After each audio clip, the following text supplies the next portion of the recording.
con nó thì chủ yếu nhiệt chỉ xíu này rồi nhà hai tia nhà của nó dùng đó anh đi xếp mà chỉ nó cho của nó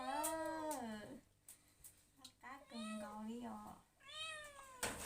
thảo con này nè à thảo rồi nữa sẽ con nó nhiều nữa là cho cái ô của nó nhiều theo thôi chồng là chị đã chị mua cam mua cứ giờ chị ta chị cho con nữa chứ có giống cao tiền gì luôn nữa lúc bây giờ chị tôi một giờ nước cả nữa đi trước của em còn nhớ nó còn đến đấy chứ đó là rồi nữa thôi chở đó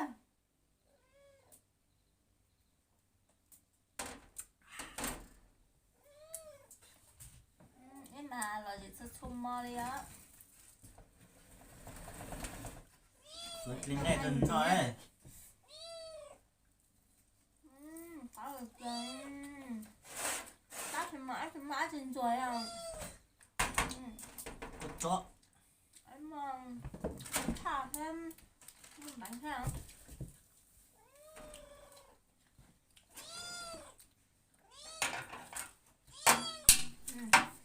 chị của hết chị của chuyên chỉ con nào khá tuyệt vời em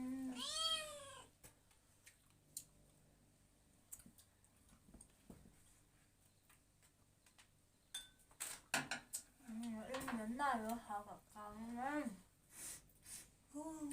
nước con nhà nuôi nhiều mà cũng đặt tới tiền chỉ lô chập lớn cho để chín nó mà sẽ chờ món nó mà cú nó dùng nó ta xem mà của ít này chỉ sẽ chập lớn có thả lọt tiền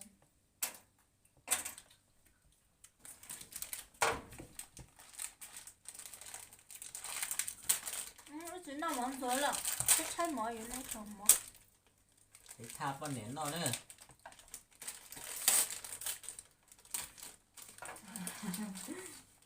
muốn bảo nó cho nó hay của vậy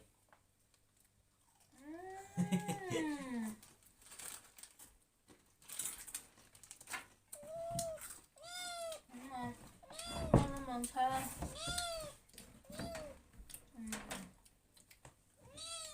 mà ốm bớt rồi răng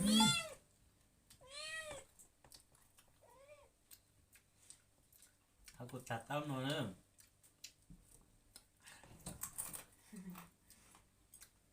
hảo là nó thật chặt nó chặt luôn hãy lấy in đi làm từ nhỏ không mình kia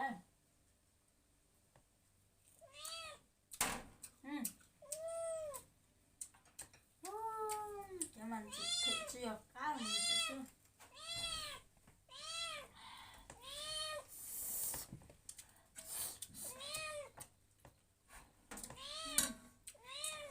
non chỉ thêm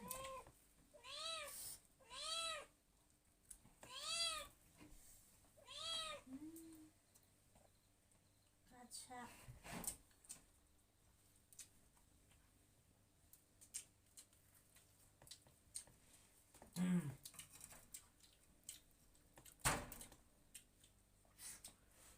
mà nó ăn chỉ nhỏ nữa ăn thì tao nhỏ nữa nó mình đặt tay nữa một phó thì mình đặt tay nữa thế là lại chỉ nó ta chỉ mà bây giờ cũng nói dừng nữa nè ít nổi ít cả lẻ luôn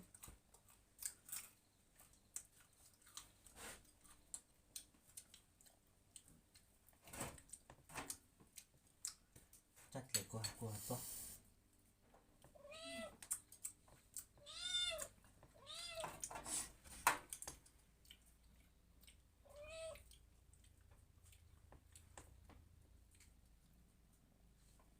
có à có tao luôn nó có lưng đã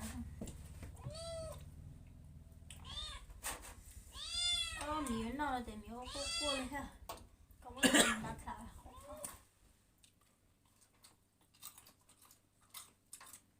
món nọ ha.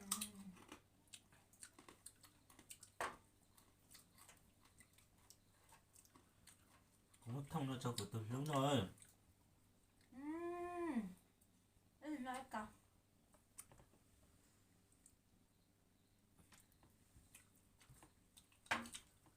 Nhưng mà cá mó thì chỉ chơi phong dừa thôi. Được chỉ mỗi tết táo rồi. Chẳng có cái món nọ uống nọ nhưng mà lấy đừng gì rồi. Sao cũng rất là rồi cũng mó là rồi muốn nào nữa. Mà mình sẽ nó cũng đói lắm.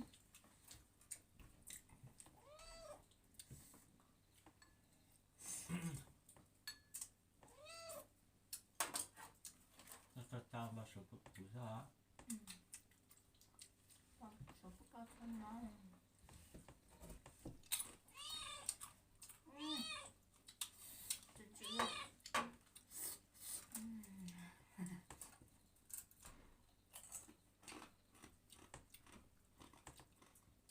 真皮啊！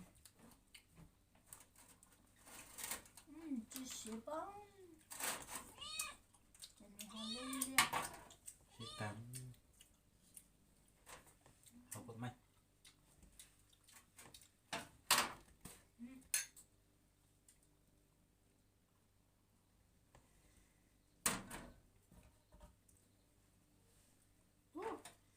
Cho nó mà tê tê lắm.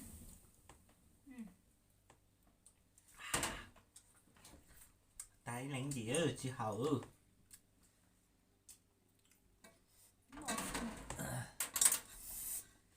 Chắc lại nó mỏi.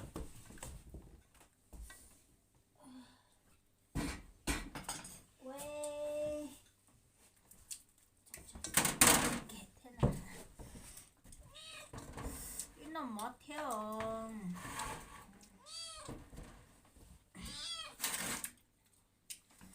Món sống canh rồi tha theo. Ôi dồi. Món 죽었어 하나.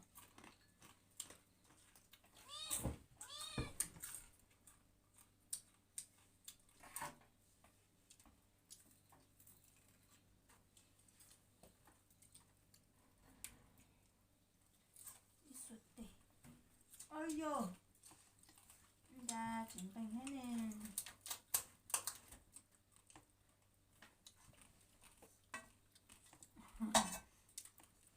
건너 더 줄게.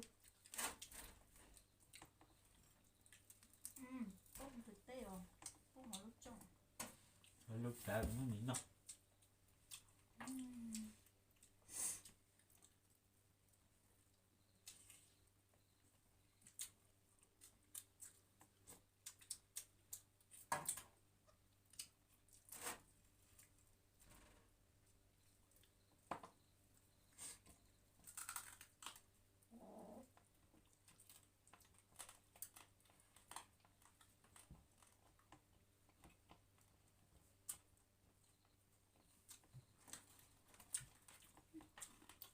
자꾸 편견.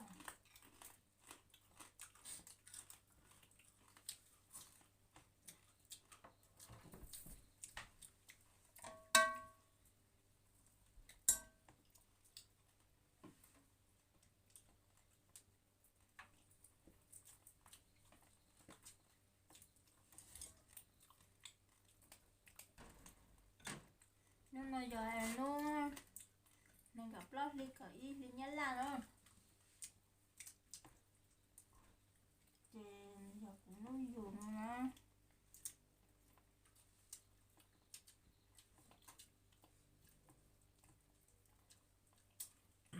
Cũng đào tuần chỉ lo nó trồn nữa.